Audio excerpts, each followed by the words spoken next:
Dudes to Dads is a podcast to help men understand and navigate the transition of being a single dude into a family man. How do we make sense of it all? Well, we probably won't be able to, but let's go ahead and have some fun trying.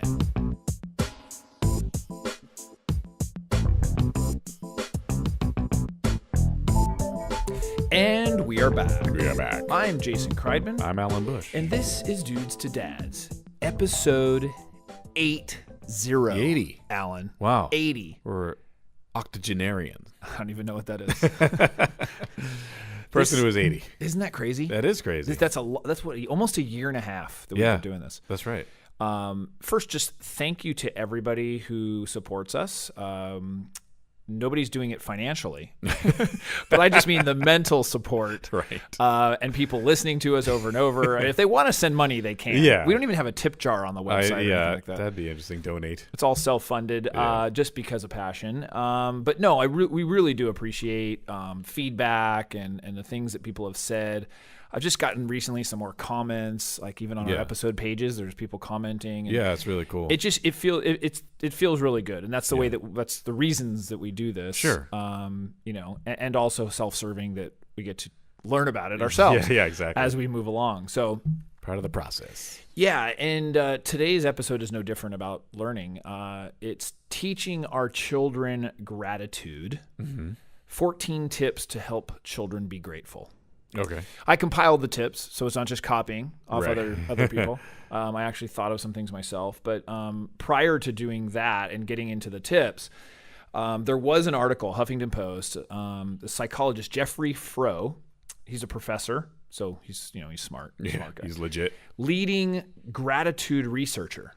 So he actually, just like we had the other guy that studied, what was our previous episode. And Well, yeah, what was it? I forget what it was, too. But it was exactly. A week goes by and we forget everything. A real specific area of study. Oh, it was the homework. The homework study. That's what it was. That's right. So he wrote a book called Making Grateful Kids, The Science of Building Character.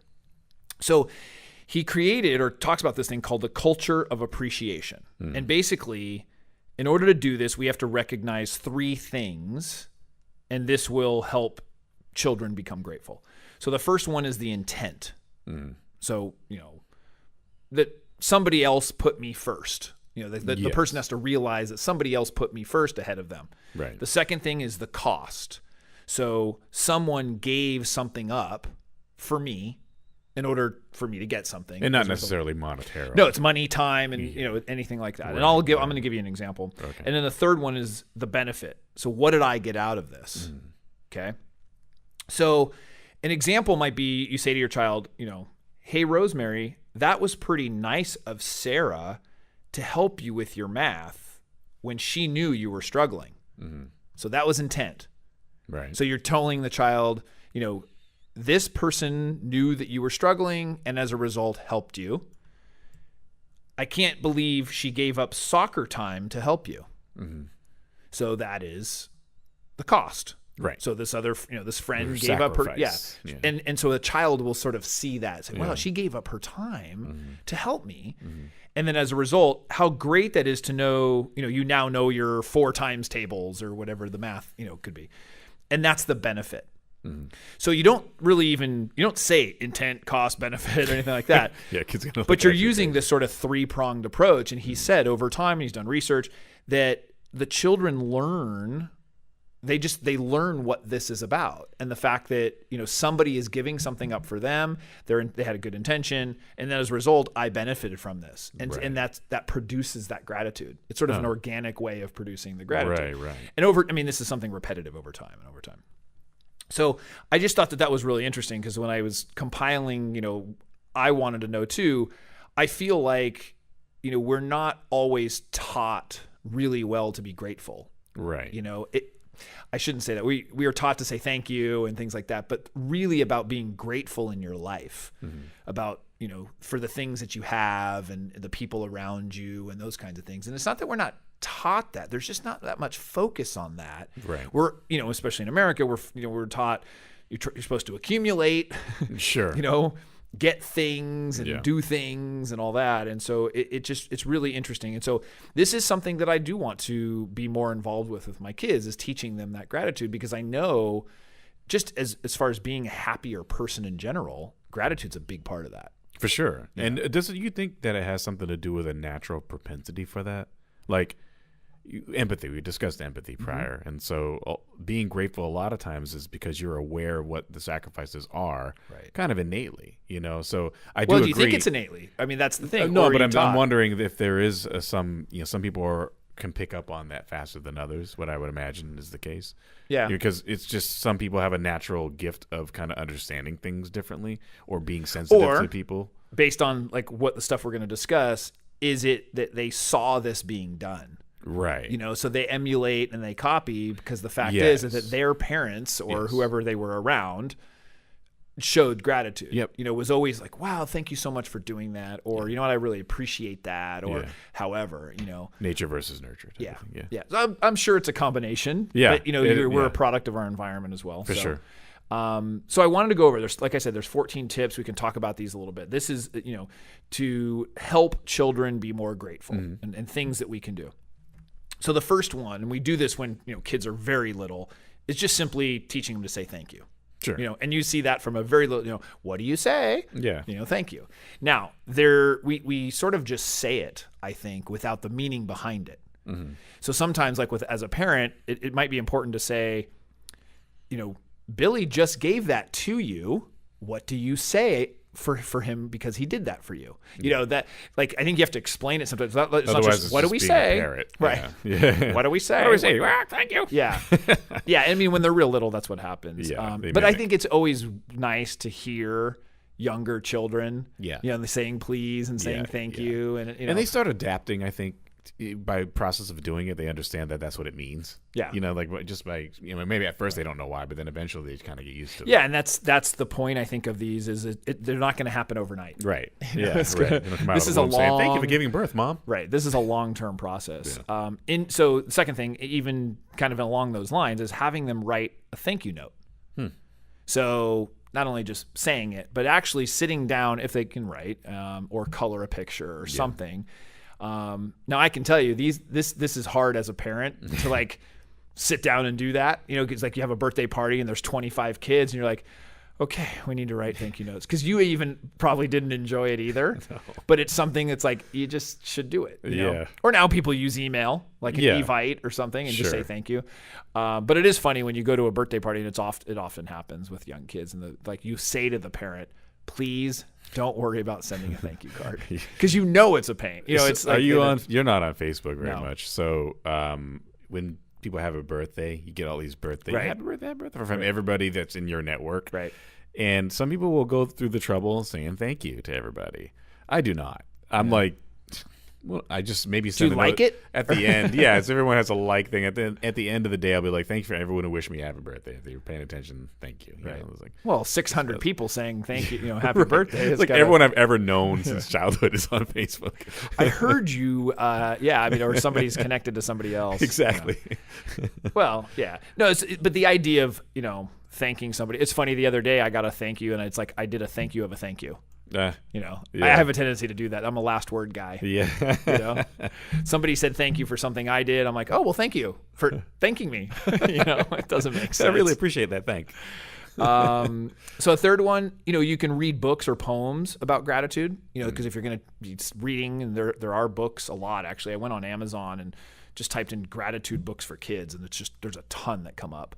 So actually teaching them through story or through poem is really a good way. And so, reading at night, especially if they're like a toddler and you're reading to them, that's a really good way of doing it too. Sort of lessons. Yeah. Number 4, and I love this one, sharing stories about their past. I love this one, and my kids love this one actually, where the kids past? Yeah. So you actually like 5. Well, no, but even that, was like my month. Kids love hearing stories about their earlier days. Oh, so, funny. They're 6 and 8. They love hearing about when like my daughter was first born and how he reacted. And they just love hearing those stories. And I think that develops the sense of appreciation for kind of where they came from. Sure. And kind of, wow, I was this age and I was doing this and now. And so it becomes that importance of the story and the family and the history and the traditions and all that stuff. And so, yeah, we have all kinds of stories. I mean, there's some really funny ones, like, when my daughter was first born, and people will know what that is when they have, like, she has a blowout in the diaper, and like my son doesn't know what to do, and like, I mean, it's just, there are some funny situations. Like, well, I should say now they're funny. And they are funny. I can say that because I wasn't there. Even funnier. My wife wouldn't think they were funny at the time. At the time, it certainly was not funny. You look back and you have a chuckle about it. And so the kids love hearing those stories, or even there's some pictures like of the aftermath, and then like saying, what was that picture? Because we have like, so many pictures now. So it's just, I think hearing those stories of the past helps them to kind of understand that. Sure. And along those lines too, so number 5, share stories about their family history. So, knowing where you are from even further back gives you even greater appreciation. So, for sure. The idea of, my grandparents struggled, through the Depression, and this is what they had to go through. Although, whether that's a good thing or not. But it makes you appreciate things. Yeah. And there's always that old adage, when I was your age. Right. So, I mean, but I do like hearing things like that from especially my grandparents, who lived through a bunch of different generations. My grandfather's a World War II vet. Yep. So those stories are priceless. Yeah, and especially now that I'm older, I understand it way more, because he'll tell the actual story. Instead of he'll sugarcoated it when we were kids, but now that I'm an adult, but things like things like the way that life was, or the inventions of things, and like, I mean, we talk about with our kids, like, records. Yeah. I mean, things that like you just don't think are that far like long ago. Yeah. And then it was funny because we had talked about things like that, and then in the school, the music teacher had a record player. Oh yeah. So it was like, and they make the association, these and big CDs. Right. It's really, really interesting. So that, sharing stories about the family history and like, how those connections were made, and it's just really special. And I think that allows them to feel grateful for kind of where they came from, and how they came here. So, number 6, at a meal or at the table, maybe everyone shares something that they're thankful for. We've done this at Thanksgiving, but it seems like this could be done a lot more often. Sure. We go around and say, hey, how was your day? But I think of actually saying what you are thankful for, and doing that. And it can be anything. Something early on, or in an earlier episode, that you mentioned that sometimes your family will get together and have a kind of a group. Well, there's a feast. Yeah, we talked about that, where that's basically saying what you love about each other. Yeah, which in some level could almost be very similar. It could be. Yeah, this is specifically giving thanks. Sure. And the gratitude. So, I'm thankful that we have food on the table, or you could say whatever. And then the next one kind of related to that, number 7, write or say something they're thankful for, but it's specific to about somebody in their family. So I'm thankful that my sister plays with me, or something like that. I mean, sure. And so you can, because especially when they're young, they'll be very interesting what comes out of their mouth. I'm thankful I have a pink crayon. I mean, you're like, okay, they're thankful for that. Hey, yeah. And so you kind of want to direct it a little bit, not too much, because you want to give them the freedom to express that. Sure. But just kind of, maybe saying, what about someone within the family? What do you think? Not Crayola. Yeah. Another thing, number 8, notice little things. So maybe things in nature, the environment, whether it's a flower or an insect or, a picture of some kind, and kind of stopping and appreciating those kinds of things. Yeah. I think gives them that sense of gratitude. My father was big on that type of thing, where he'd stop and look at a flower and look how clever that is, like just look at that, wasn't that great? Yeah. And just kind of really noticing those things. He loves nature, in that context. So I think actually my whole family's kind of like that. I didn't really think about it until now. Yeah, I don't think I grew up appreciating little things so much. What I trigger as beginning to do that is when I started doing meditation. That was the first time where I began to slow down a little bit. And actually, it was funny, the meditation teacher, I used to go there like on a regular basis, and he said, you will begin to appreciate littler things. Yeah. And I was like, what are you talking about? And I remember then coming out of the gym, which I've now told the story, but I come out of the gym and like smelling the air. Yeah. Which now in the mornings, it's kind of like a routine thing where I come out and I'm like, and like just take a deep breath Yeah. and sort of stopping for a second and appreciating that. Whereas, I think long ago, I don't know how many years, I didn't necessarily do anything like that. I didn't even really think about it. Yeah. There wasn't a pause or a stop. And I think also too, children help with that. Mm-hmm. When you have kids, there's like some small little things that all of a sudden, or even having a spouse or significant other, I think you start to notice things in other people, or you start to notice like, wow, like that's really cool. Yeah. And especially with kids, because everything's new to them. Yeah. So any little seeing thing, it through their eyes. Look at that thing. It's me like a robin or something. I'm like, Yeah. It's a bird, but it's a bird. Right. Yeah. Like you said, if you, going in through into nature and things like that, when you start seeing it through the eyes of the kid and how much, like, we go camping pretty frequently, and like, if they see a bug or a snake or something, it's just so fascinating to them. And so you become fascinated with it. Yeah. Like, oh yeah, that's cool. That's So yeah, it is fun. So, animals and nature are the most fun with that. Oh, totally. Number 9, have them make something for someone else. So draw a picture, build something. Just the idea that they are thinking of somebody else, and kids really actually do love that. Especially their parents, whether they're like, "Oh, here I drew you, my 500th picture." They're like, "Thank you so much," and like, where am I going to put all these? Yeah, exactly. The fridge is full. I know, and but those kinds of acts are very nice. It's like, well, thank you for doing that. You don't have to comment on how amazing the picture is. You just say, "Thank you for drawing that. That was very nice of you." To do that, or they can build something or whatever. Number 10, have them do something nice for a neighbor. I like this one. This was maybe, raking neighbors' leaves or washing their car, take out their trash, something. Yeah.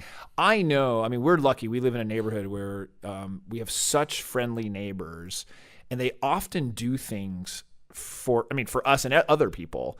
And so it's really, I feel like, almost like I'd say an obligation, but it's like you want to pay them back in some way and be nice. And so, we talk about that with our kids. It's like, what could you do to help out and do that? Because, people will bring over food. When it's, unsolicited, they just, hey, I made this. I thought you might like it. I was like, oh, wow. I would like that. And it's just really a friendly environment. And That's so great. that idea that we can teach our kids like, hey, look what they just did for us, and not that you have to feel obligated, and that's not why they're doing it. Right. But you kind of just it creates that circle, where people are doing it for you, you want to do it for them. So almost like extended family in a weird way. Totally, yeah. And it's not like I said, it's not eye for eye, you do something, now I got to do something. You don't want to do that, but but you definitely want to feel that appreciation. So number 11, give them experiences versus stuff. There's definitely a desensitization when you accumulate a lot of stuff. Yeah. Where I can see, we don't buy a lot of things, but yet our kids have a ton of things. And that's just accumulation from hand-me-downs to gifts from other people. And you can see the desensitization. It's like that nothing's really a big deal. Right. There's, so what? I've got 10 of those, it doesn't really, it's not really that big. So the idea of like with gifts of doing things and experiencing things. And my mother had always said this about like, anniversaries or birthdays and things like that. She always had said, let's do something instead of buying me something. Yeah. And I've kind of taken that on too. I always was like that with, birthdays and everything else. It's like, I'd rather just go do something and have an experience and a memory and create a memory versus stuff. You know? And I think that helps create the gratefulness and the appreciation as well. Number 12, help them figure out what matters to them. So that's really about finding a purpose for themselves and allowing them to make choices on what's important to them. And so I think that helps them feel gratitude when they have like sort of like a vested interest in whatever it is that they're doing. So when you have a child, like for example, that, that chooses a sport on their own, they're going to probably have a greater appreciation for that because they made that choice. They were the ones who were allowed to do that versus, hey, I think you should go into the sport. We're going to sign you up and there's not a connection to it. Right. Whether it's a sport, an art, or whatever. So the idea of, helping them find that passion and allowing them to choose that, I think can help create more gratitude. Sure. And at least that's what a lot of the experts say. A lot of the So even if I said it, exactly. The gratitude experts. Gratitudeologist. Gratitudeologist. That's a cool one. Is that taken.com? Yeah, exactly. Number 13, volunteer in the community.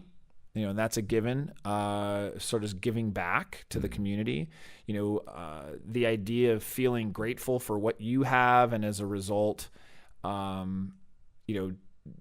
you're going to help others, and that's just simply a feeling good and feeling grateful for what you have. Yeah. I know that one firsthand. That was the Dudes to Dads, and feeling like I'm very grateful for what I have and the position that I have.